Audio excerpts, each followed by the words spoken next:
मी विशाल आपलं स्वागत करतो पुन्हा एकदा आपल्या यूट्यूब चॅनलवर. आणि आज आपण बोलणार आहोत बॉक्स ऑफिसचं कलेक्शन जॉली एल बी थ्रीचं. जॉली एल थ्री स्टार्टिंगला खूप चांगला परफॉर्मन्स केला, पण नंतर परफॉर्मन्स थोडा डल पडलेला आहे. जॉली एल बीचं फर्स्ट पार्ट ते अक्षय वारसी होतं, ते ठीकठाक कमाई केली होती आणि तो पिक्चर सक्सेसफुल आहे. सेकंड पार्ट अक्षय कुमारसोबत आहे, तोही सक्सेसफुल आहे.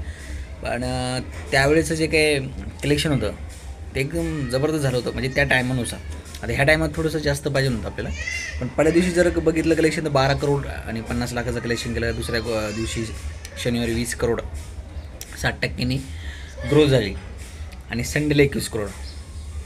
म्हणजे हे कलेक्शन 3 दिवसात चांगलं आहे. आता स्टार्टिंग म्हणल्यानंतर एक सिक्वलचं जे काही त्याला बेनिफिट आहे ते भेटले, पण मंडेला पिक्चर खूप बेकार खाली आला. 5.5 कोटीचं बॉक्स ऑफिस कलेक्शन केलं. तिसऱ्या दिवशी 6.5 करोड कमाई केली. का तर त्या दिवशी एक ऑफर होती आणि त्या ऑफरचा फायदा झाला मला असं वाटतं. त्यानंतर 6व्या दिवशी 4.5 करोडचं कलेक्शन केलं. 7व्या दिवशी 4 करोडचं कलेक्शन केलं. असं टोटल 74 करोडचं कलेक्शन जॉली थ्रीनी केलं.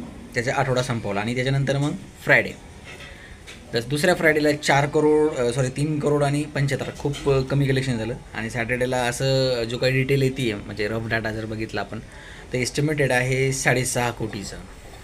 6.5 कोटी जर एक्झॅक्ट झालं कलेक्शन तर जवळजवळ पिक्चर 84 करोड 85 करोडच्या घरामध्ये जाऊ शकतो. तर बघायला गेलं तर हा पिक्चर आता एका आठवड्याभरात 100 कोटी कलेक्शन झालं पाहिजे नव्हतं, पण ते झालेलं नाही आहे. कारण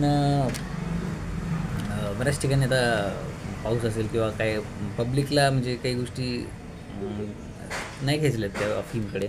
सिक्वलप्रमाणे स्टोरी चांगली आहे, फिल्म चांगली आहे, एंटरटेनिंग आहे आणि परफॉर्मन्सही चांगले आहेत. तर 100 करोड व्हायला लागत होतं, म्हणजे एक 7-8-9 दिवसाच्या आत तरी.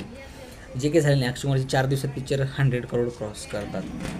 आता काही पिक्चर नाही करत आहे. तसंही कॉन्टेंट पण तसंच आहे.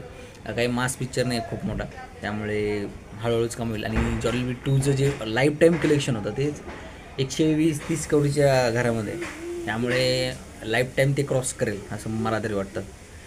तर या व्हिडिओमध्ये एवढंच. नेक्स्ट व्हिडिओमध्ये काय कलेक्शन येते आपण नक्कीच चर्चा करू. तोपर्यंत टेक केअर.